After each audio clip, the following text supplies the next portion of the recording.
Well, I got to say, yesterday was a little interesting.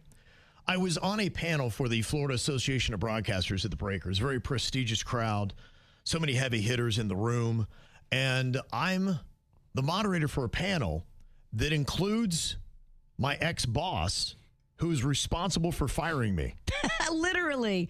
We got fired in that dude's office. It was one of the quickest firings in the history of firing. I Yeah. think it took less than 20 seconds. They kind of knew. We walked in, we looked at each other, go, yep, okay, see ya, thanks, all right. It was not a well-kept secret. No, Nothing in that building was. the slow burn on the air for about a month was very long. Yes. In fact, we know other people were paying attention. Be like, I think KVJ is going down in flames. They're playing 14 songs an hour.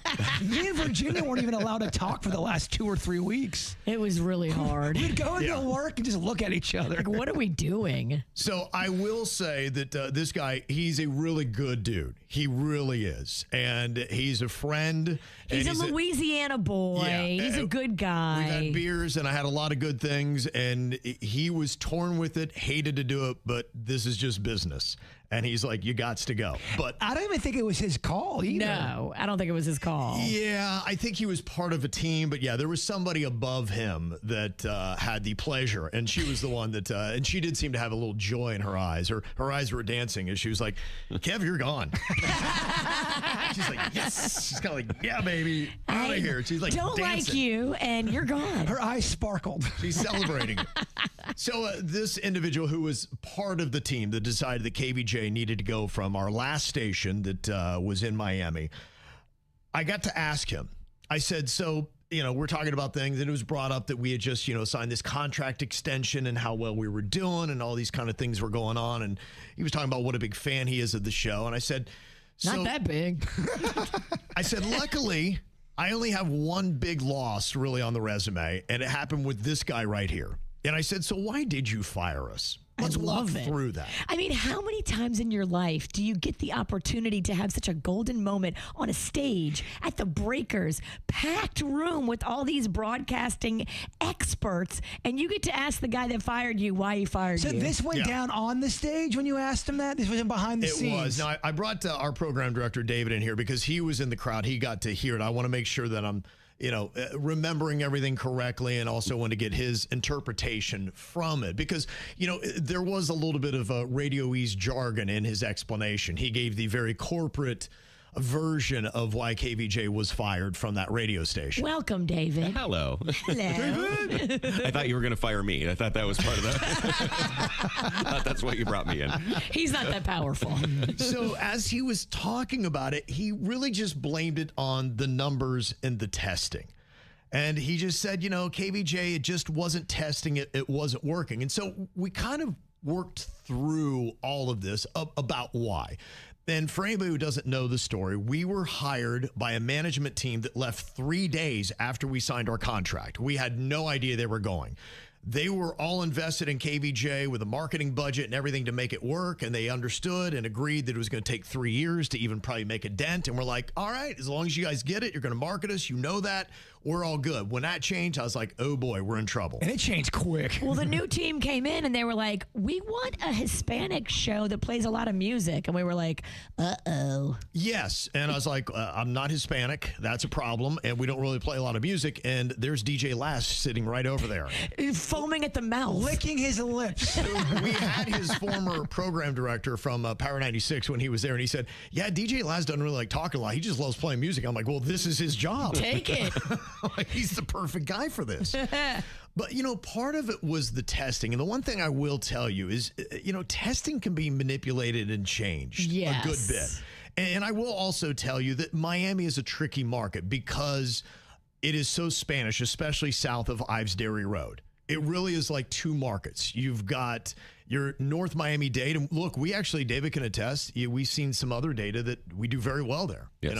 And so there are KVJ listeners in Miami, but, there's probably more that would be in Broward County and that kind of area. Maybe that fits a little bit more because they're mainly English speakers. So I do understand that. That's an uphill climb. But when they had decided what they had decided, I think they really kind of stacked some of the data against us. In fact, I'll kind of give you an example. I remember because I had to have more painful meetings than Virginia and Jason had to sit in.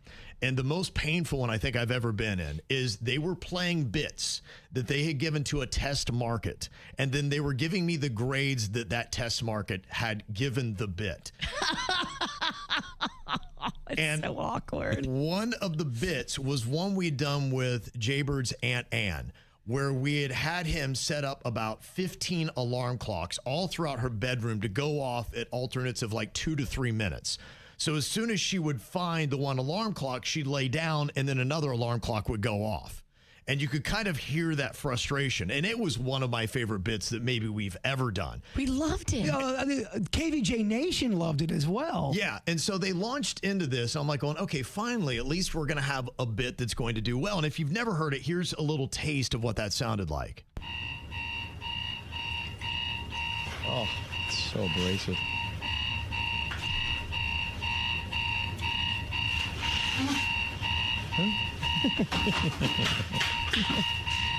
Come on. What the hell is this? Who put this here? Who put this here?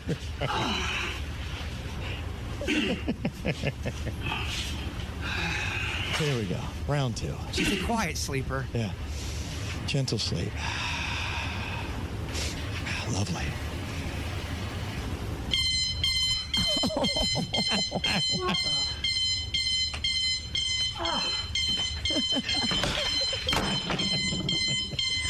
Oh, it's so piercing. Oh yeah, shut this friggin' thing off. It's horrible. Here we go. Round 3. Tell you what you will be interested in and what you'll be saying about it. Because God's word reveals Revelation 4 hours. Radio clock. What is going? Come on. This is not funny. Oh, I disagree.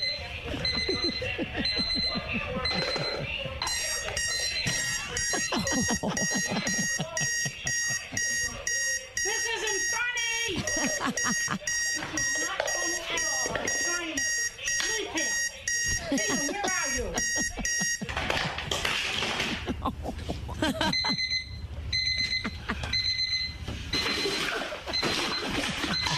Oh my God. Oh, kill myself. Now, where the hell are they coming from? What the hell is this? Oh, my gosh. It's awful. Where is it? Please. This is ridiculous. This is not a funny thing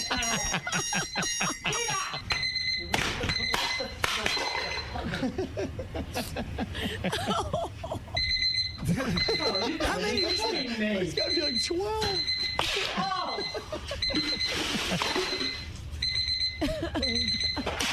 Oh, my. She's just trashing the whole room now. Oh, man.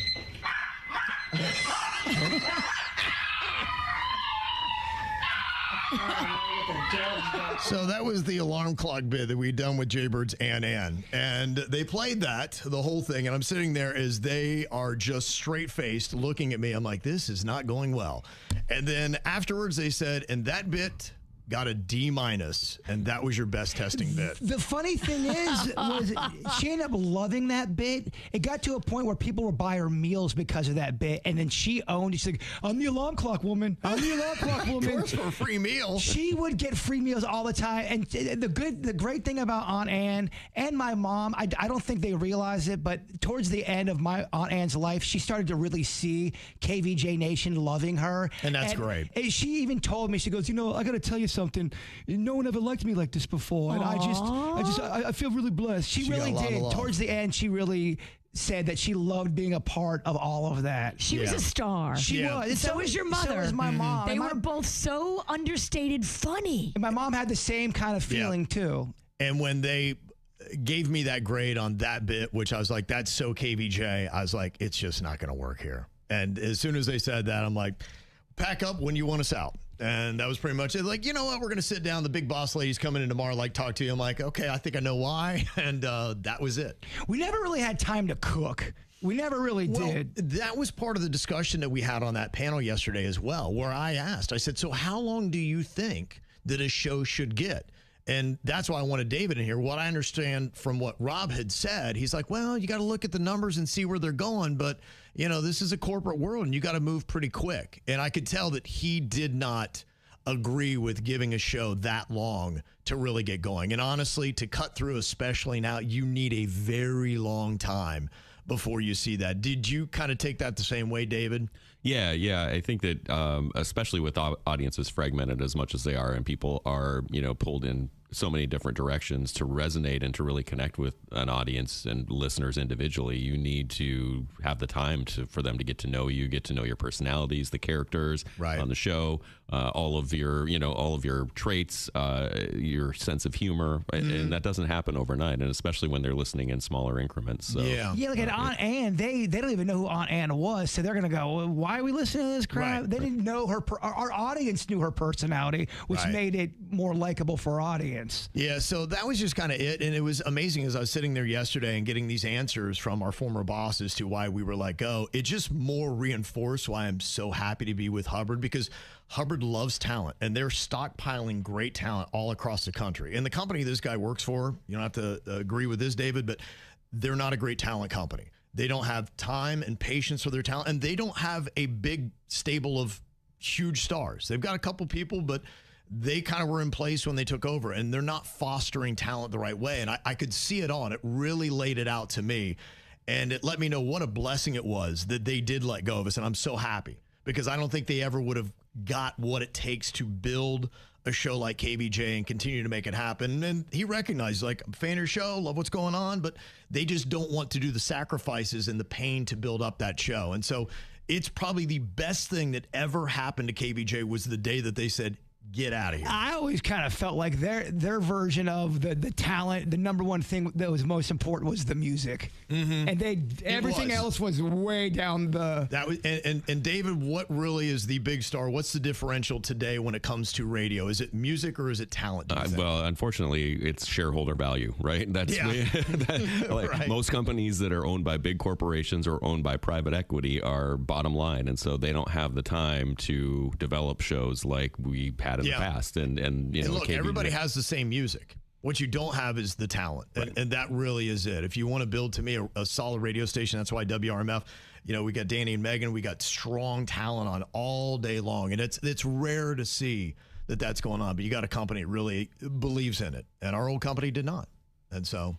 Fair. And they've been through quite a few morning shows since we left at that station, at that time slot. Right. And now they've got a white girl. Okay. Which is what we were. And we were told that, we weren't Hispanic enough. We had to hit the road. Yeah. But honestly, what a blessing. But it was kind of interesting to be able to be on a panel and ask your old boss, so why did you fire us? That is a weird and awesome. He gave us an honest answer. I'm not going to lie, man. When we got fired, there was coziness in my soul. I go, finally, let's get the hell out of here. It was a good thing. I had nothing to do with the town, the people. Yeah. I just didn't like it. Just wasn't my kind of dance down there. And it was hard. I think David took the photos that I wound up posting on our Instagram. Somebody's like, Kevin looks pissed. I don't know what it was, but I was definitely listening intently. Be like, I don't agree with what you're saying on building a morning show here. How did you receive it in the audience? I thought he did well, but I definitely you only made him squirm maybe once. He handled it pretty well. He handled your questions, and you were very diplomatic about it. He handled them well. But when they told us that we needed to be Hispanic, he goes, "Oh, I didn't say that. That was somebody else." That was said. That was absolutely like, that was someone else. Said. That wasn't me. He was nervous a few times, which was good, and I wanted him to squirm a bit, and he did, and we got what we needed out of it. What was the room like? Was the room like on the edge of their seat? Because I would have been like, "Get me the popcorn. This is some good stuff." Yeah, I think somebody said that they needed to do a panel like this next year. Where it was confronting your old employers. I love it. Next time, if you're in that position. I know you don't smoke, but bring out a cigarette and just light it on stage. It kind of makes you look, I don't know, where's this guy going with all this? Okay. Yes, pick up a smoking habit. Just for that. Yeah. Even better, just Blow pick it up and don't light it. Pick it up, light it, and blow it in his face. Oh, okay. It's a power move. That is. That is a power move.